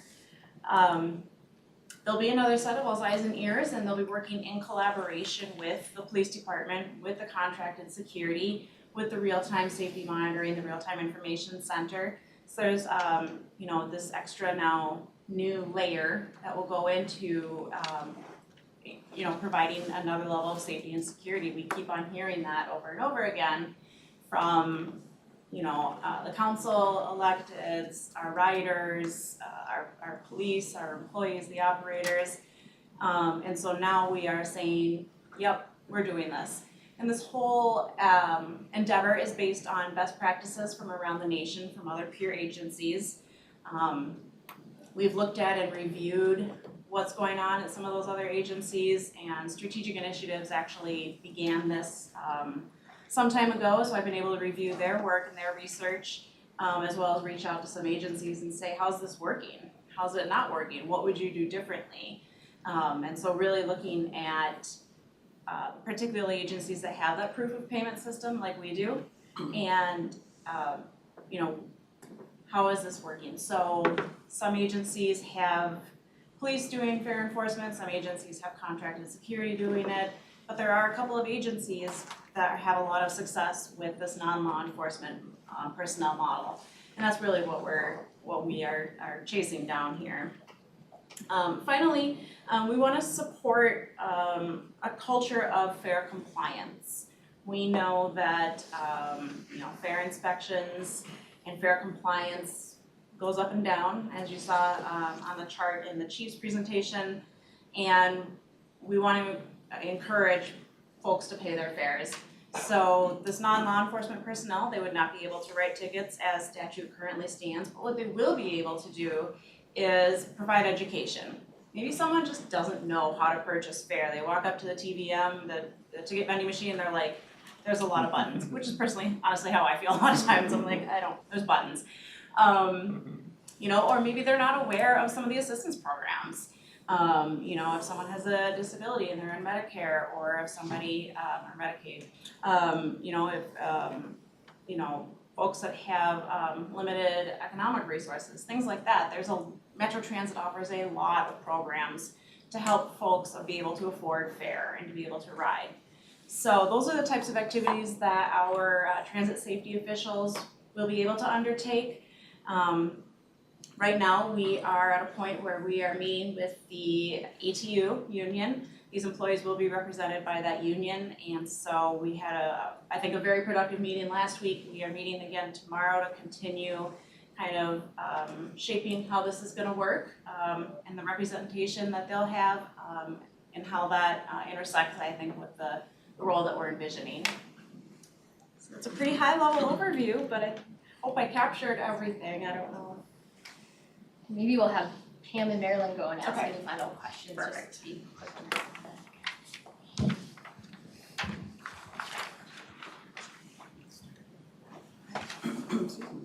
Chair, committee members, I'm going to share yet another way of strive to improve the conditions of the system through our Champion Facilities Committee. Often we receive requests to remove, modify, or move a customer amenity. The committee was established years ago at a time when we were experiencing an uptick in external entities contacting us about issues at nearby bus stops or facilities or platforms and that were not being used by transit passengers. With these multiple requests coming in, this decision was made to create what we call a standard operating procedure. The committee was comprised, or is comprised of a group of cross-divisional stakeholders that serve as a point of contact. It's been really beneficial to have this team of people together. We make a collective and collaborative decisions together, and rather than quick actions, we really think through the issues, and we use data to really drive our decisions as well. And Pam's going to talk a little bit more about that. The committee includes stakeholders from engineering and facilities, bus and rail, transit police, customer relations, service development, transit information, and marketing. And the locations come to us through a variety of sources. For example, internal stakeholders like the police, like bus and rail operators, the chair, council members, a whole host of folks. In addition, we received inquiries from business owners, neighborhood associations, customers, and the list goes on. The task or role of the committee is to gather, document, and recommend temporary or permanent changes related to the customer amenities. So with that, Pam is going to talk a little bit more about the process and give you some examples. Thank you, Marilyn. Chair, council members, my name is Pam Steffen. I manage the customer relations and experience for Metro Transit. Super happy to be here again. I absolutely love when we come to you with the safety and security action plan. I'm excited about it. I love it. I breathe it all every day. So kudos to Lesley and everyone for all that they do making this happen. It's great. So so I kind of Marilyn and I chair the Champion Facilities Committee, and as you know, requests do come from various sources, like Marilyn said. We have a really, really good, I would say, systematic process on how we look at what we can do, if we should remove or if we should modify or take away a shelter, benches, anything that you can possibly think of, or what can we do with a facility like Brooklyn Center Transit Center or Chicago Lake or the Central Station VCB. So we really have 4 elements that we walk through, and it's all documented, and sometimes it can be 10 to 15 pages long, where we list out, we kind of go through the discovery phase, we list out the background of the facility or the actual bus stop, if it's just a sheltered bus stop, like what has happened in the past, why is this facility here or this shelter here. We look at, so we kind of give a brief overview of the background. We then look at current and existing conditions. What is happening right now with this facility? What is an intent? So what is the shelter amenities, the heat and light, TVMs, cameras. We do some in-reach. What are our operators saying? Our field operations folks, our police saying about this specific facility or bus stop. We look at kind of the bus service, the frequency of bus service, and the routes. So we kind of gauge what existing conditions are. In addition to that, we look at the ridership by the hour, how many people are getting on and off, how many wheelchair lift appointments there are, how many tags there are with mobility customers, because that's super critical when you're thinking about closing a facility or modifying a shelter, removing a bench. We have to really consider all different types of customers who use this facility. And our committee is very focused on the customer experience and not taking away from the customers, but how can we modify it to change the behavior? The other thing that we look at is police calls for service, officer and citizen initiated, because they're different. and then by hour, day, month, and type. And I just wanna call out Tammy, who's from Transit Police. She heads up the data group. Her and her staff are amazing human beings. And it really, the metrics really drive what our decisions are, keeping the customer in mind. So the second thing is that the approval process. We have a bi-weekly executive team. It's the Transit Security and Facilities Conditions team. We take that information and that background, kind of sum it up for them. We make a recommendation, take it to that group and talk to them about it. And then we get their blessing or more questions and go back to the drawing board. And then once that happens, then we go to the communications process. And it's really critical for us to, when we make a change like this, at Brooklyn Center, Chicago Lake, the vertical circulation building, or Broadway and Lyndale, is that our internal staff, including you as council members and the chair, know about that before it happens. I've been working on pushing that a lot. I know that Lesley, that's kind of one of the things that she pushes a lot too, so that's very critical. So get the internal stakeholders knowing that this is going to happen. And then once we have kind of the internal communications happening, we outreach, put information on our website, maybe meet with local community members that surround that location, or go to neighborhood meetings and talk to them about it. Operator bulletins, customer signage, all those things really play a part in us communicating a change that, we're a different change in a facility or a bus stop that that customers are used to seeing. And then finally, the fourth element is evaluation. So how did that change or modification go? Did it work or did it not? And so we, at Brooklyn Center Transit Center, last April, we shortened the hours from 7 to 7. That has worked for us pretty well. So we have seen a slight decrease in calls for service. As far as damage to property, that is nothing like it was back in early 2022. And so Franklin Station with the supplemental security, downtrend in calls for service and things like that, it's really, really been helpful. So the evaluation part of it, did it work? The things that we're doing in the committee recommends, it's working. So thank you. I'm gonna say, we'll be back in April if we took a lot of notes of what you shared with us tonight. I won't belabor this, but if you had any final questions. I just have to say, Marilyn, Pam, Lesley, Leah, you've done amazing work, and I know there's a big story behind every one of those little bullets. So we recognize that, and that we can be here late, you were talking about. I will say my experience on a number of those, I'll just say the Lake Street, Midtown, that I've run into more people from the business development, community partners, public sector officials who've come to me at different times. I've run into them and they say, oh my God, Met Transit was so responsive and so thoughtful about that, dealing with that kind of tough intersection. Still tough, but they really appreciate the work you've done. So we hear it.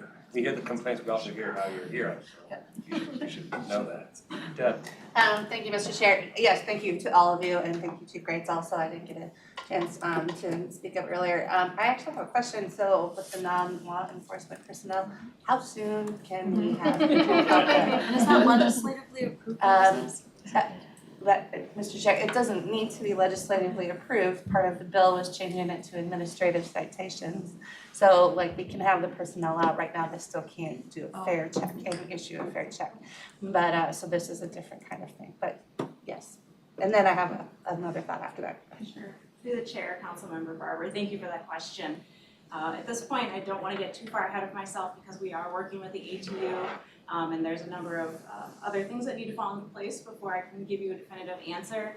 I think we're hopeful for Q2, but please don't hold that to me because, or hold me to that because, there are these other factors that can fall into place. Yeah, understood. And so one thought I had as we're kind of going through these places to look when you are starting to look for people is this seems like, we know our transit service operates at lots of various hours and things like that. Seems like we provide better jobs for students, things like that.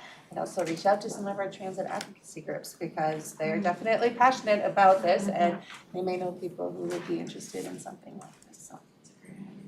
Great, thank you. And just regarding the legislation, there is proposals in the past, and we are hopeful this year, especially about decriminalizing the fare evasion. However, legislators also like the ideas of some of these non-uniform or uniform, non-police. So that's a working process, but it doesn't stop us from expanding our program. So great work. I want to save some time for homelessness. We were asked, everybody, maybe a dozen to stay a little bit later. But can we just know that you're going to come back soon, Lesley? We'll be here every quarter, so. It's coming by before you know it. Yes. I don't know who's making the presentation. Is it Kadra and Beverly? Maybe next time we can let those guys go first. Absolutely. And I don't want to cut it short either. Do you want to wait for another time? I have a feeling it's gonna be as well.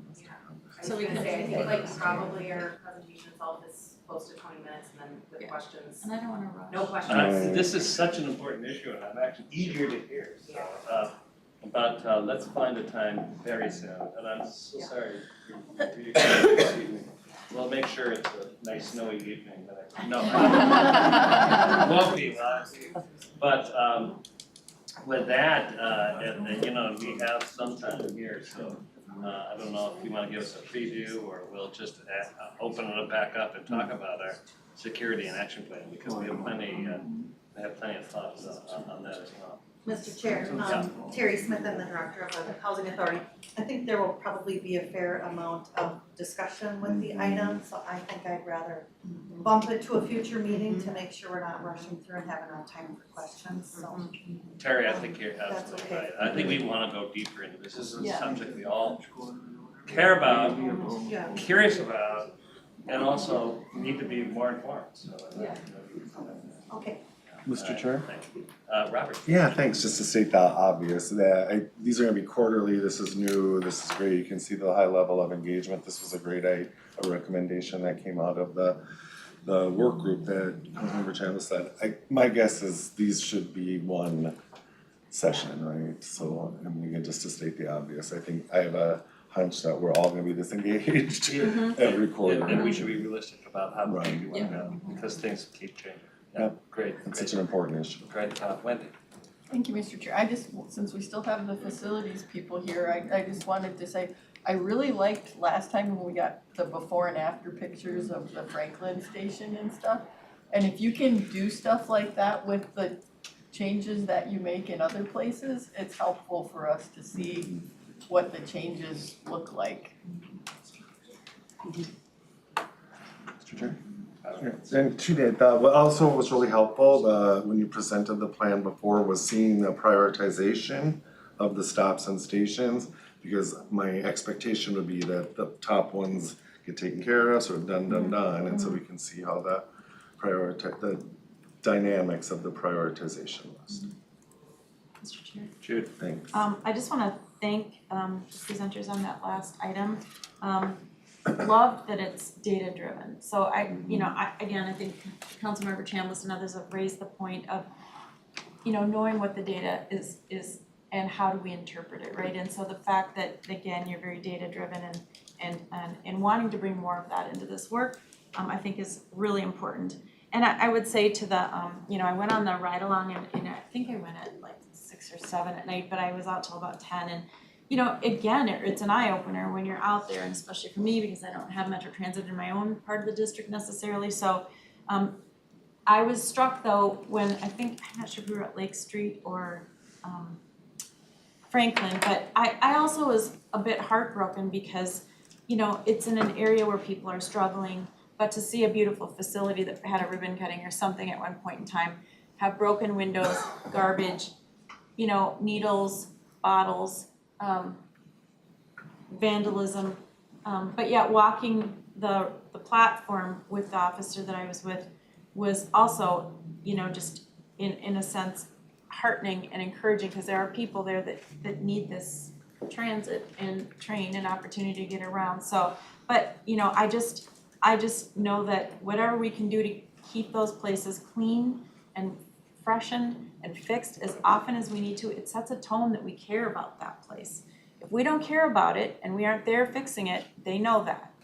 I know that, right? So that's one thing I want to say. The work you're doing is great, because I know we're trying to get there, and I really appreciate the enthusiasm too. And I'll go back to this, and maybe it just kind of tracks on the mindset, maybe where Councilmember Wolf was coming. I don't know, but there's just we have to keep people that are bad actors off of our trains and buses. Trains, I think, are the easy in, because we aren't requiring a check that they've paid before they get on. There's no barrier. Everybody's coming and going off of that thing. It's too easy for people that have ill will to just use that to get around the region and do bad things. And where I'm I'm concerned about them because of where they're at in their lives. I'm also concerned about the people that they're preying on. And that's a reality for us. So it is a bigger problem that we all have to solve, to Wes's point, that we all know, right? But you made it so clear. But we own and operate these facilities, and somehow we're bringing in volunteers and we're supplemental this and that, and I know other regions don't have that checkpoint. I brought it up, but if you're wondering what the general public is thinking right now that has options other than trains, they don't want to be on them. The reference I mentioned earlier wasn't even that the person who was on the train knew there was pot being smoked. It was, you could smell it. He just didn't want to smell like that in his next meeting. So Especially if it was a job interview. well, I'm saying, so I really hope that in this new era of crisis, there's still opportunities to really rethink and reshape how we, even with projects in the midst of being built and designed and all of that, to take what we know and to improve on it, because we're already retrofitting stations as we find things that we need to do. We should think about the same thing about how people enter and exit on our facilities. And I'm not trying to be naive about this, and I've been told, well, it's gonna cost a lot of money if we change that. Well, sure, but what's the price of a life? And what's the price of the loss of ridership as it relates to people trying to go about their day and get to their job or their hospital or their college or whatever? We're losing riders because there's a problem, and it's not just perceived. I will only say this too about the data around, and I remember this from our police department in Plymouth. If the percentages were going up, we didn't want to put a chill on that. We want people to make those calls. That's the only way we know that we should respond. However, the year before, the crime was probably happening, but the police presence is showing the spike in response. But the crime is still there.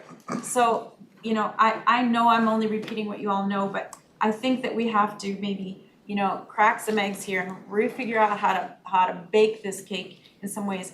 And I'm hopeful because of the mindsets that I've heard tonight coming forward as it relates to even just how do we rethink these facilities, and not only retrofitting, but again, as we're building forward and planning new routes, bringing all your ideas of stuff that we've already learned. I'm sure you're plugging that into the new lines that we're building. So I just want to put that out there, because if we don't, at least for the things we can control, make some changes, the world around us has a long way to go before we solve these problems in a collective way.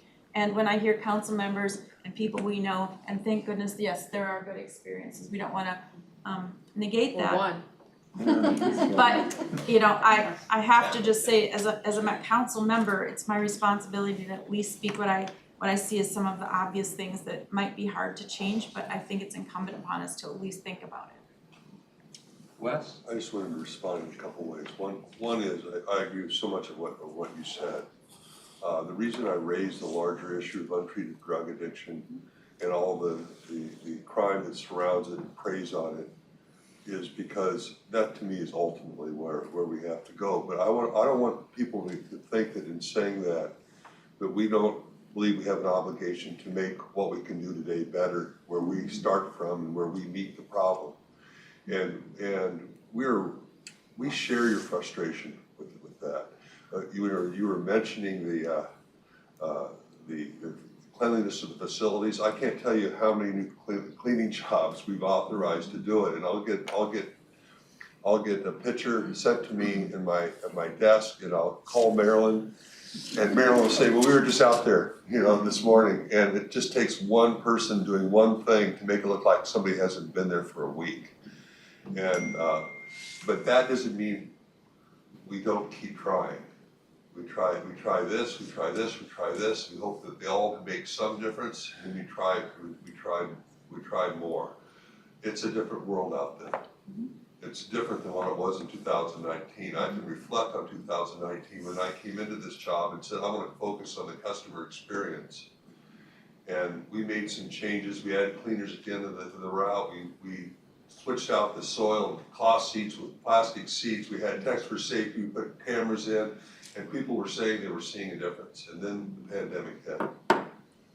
And then there was the civil unrest under George Floyd.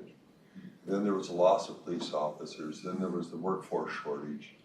And we're not, I'm not meeting the promise I made to myself. I'm certainly not meeting promises that I've made to you, and I apologize. And I truly apologize for that. None of us feel good about that. Wes, no apologies are needed. I mean, you've been heroic in your efforts, and the leadership that you've provided with all the experience you bring into this role too, prior to Met Council, has been, I mean, we recognize that. We're all in this together. So Wes, if you need to apologize, we need to apologize. I think at this point, what would we have done without your leadership? And look at the team that you've got behind you doing the innovative things that they're doing. So I just want to say no apology is ever expected of you, and I just, for one, am very grateful what you've brought to this council. Thank you very much. I'll just say that when I talk about the big issue, and then I talk about dealing with the symptoms, it's both. We have to do both, Dave. And I don't want anybody to think that I'm shoving off the symptoms onto the big issue solution and waiting for the big issue solution, because the public deserves more than that. So I just want you to know, I'm trying to raise a both and scenario here. We have to do both. We can't just do the symptoms, and we can't just do the big picture, but we do need to do both. We really need to get to the big picture as well as what we're doing. Because today we're dealing with those long downstream outcomes, and I'm trying to keep myself. So thank you, and I appreciate your support. I really do appreciate your support. Our staff appreciate your support, and our staff take a great amount of pride. And this really, what we're experiencing now with the reports of drug use on the system and people not wanting to use our system kills us. It absolutely kills us. People have a lot of pride in what we do. And I want you to know it's not taken lightly. It's not just a job for people. People believe in transit. They believe in transit. It's something that they believe brings a huge public good and improves the lives of people. And they want it to be a useful, desirable, welcoming, clean, safe environment. Sue? I want to second what Judy said, Mr. Chair, in terms of thank you and do not apologize. I also want to note that I sincerely hope that in the governor's budget rollout, mental health and addiction are a big part of where money's going to be spent, because there isn't any sector of the rest of the budget where those dollars invested in mental health and addiction won't benefit. Education, I mean, just you name it, all of the sectors of the budget. So I think that you're really laying that out, Wes, has been important tonight. And I hope to God that there are some public policy makers listening to this conversation that, that they know how deeply committed we are to addressing these issues and to making a difference, but that we can't do it alone. We can't do it without looking at the big picture. I worked for Human Services for 20 years in the mental health area for much of that. And I want to say that one thing that strikes me, I think it's a Wilder that does the count, a homeless count. And it feels, and I remember how enormous the issues of human services were when I was there, and I'm really proud of the headway we made there. But we count these people. If you count them, you can serve them. Surely you can serve them. And I mean, I'm thinking about the numbers we used to look at in human services in the Medicaid program, and you couldn't count them. But we can count these people. And the HAT team knows these people. They have names, and so, you know, it's not an impossible task to move upstream and serve them. I appreciate your comments. Chris. Thank you, Chair. I was just gonna say, pick up where Wes left off, and then there was a trifecta.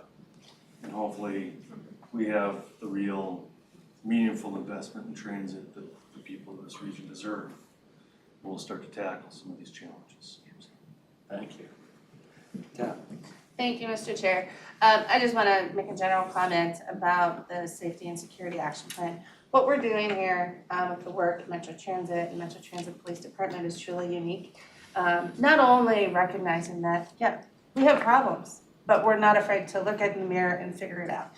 And I can tell you that there's not a group that is more passionate and more committed to doing that. Not only because they care about transit, but they ride transit, their friends ride transit. You know, we all view transit as a community, and that's the approach that's being taken. And so I really want to commend the work and the passion and really the commitment to keep going and keep looking at ourselves over and over, because that's the only way we're going to get better, is admitting there's an issue and trying to figure it out. So thank you to all of you.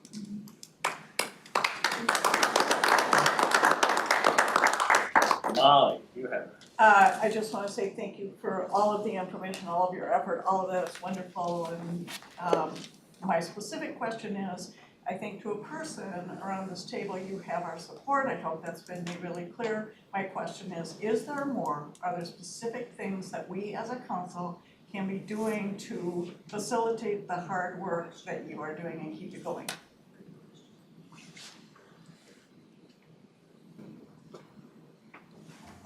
I really am a believer that the council can influence public policy of the region, and I think you have a voice. And I think what you said, Councilmember Bento and Councilmember Fredson, about there being opportunities in the legislature right now, I think there is a forum for that voice. And I think council can be a great convener. I believe that it is a unique agency, and it's under a lot of criticism all the time. By the way, it's been that way since I've been here, and much before that. It's a favorite. Let me put it that way.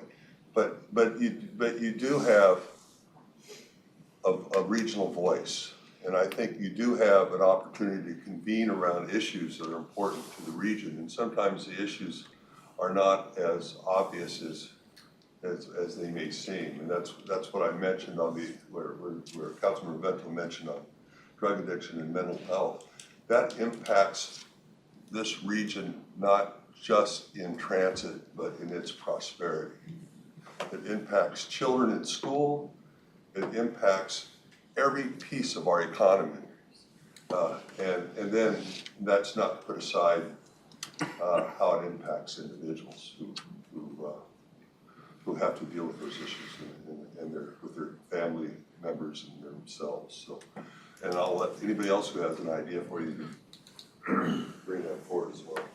Thank you, Mr. Chair. Just very quickly, I will let you all, fellow council members, know that Lesley and Chief Grates know very well that anytime they need to bring one of us somewhere to help raise things up, that so you've all been voluntold. You probably didn't know that, but that happened today.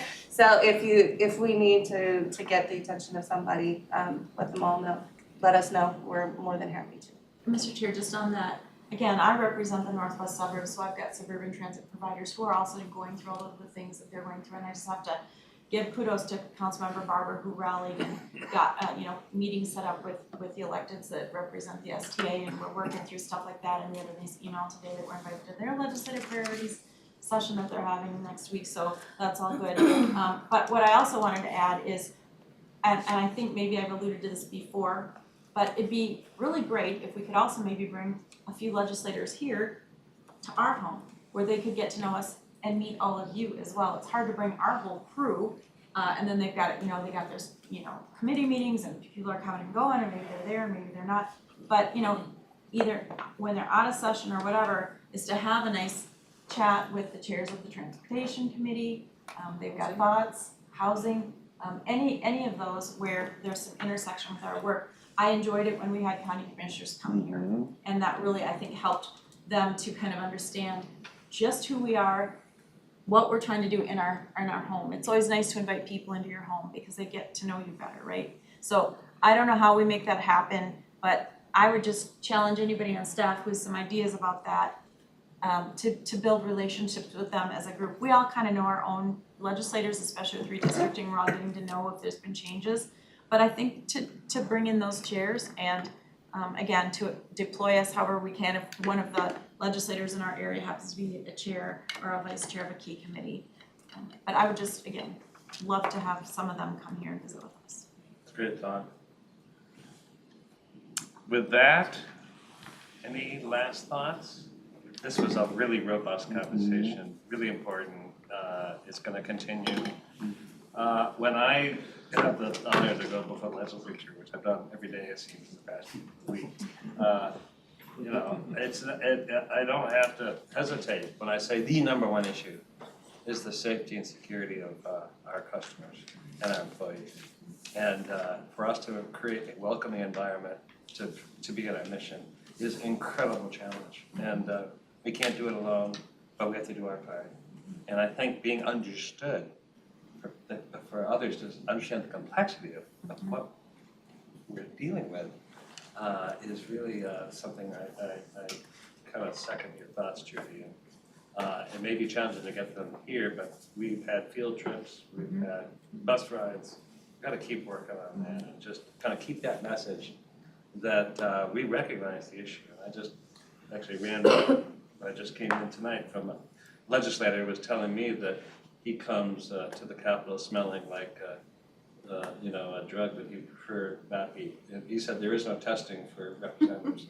And I've gotten kicked out of the Capitol again. But joking aside, this is not a secret. And our eyes are open. John?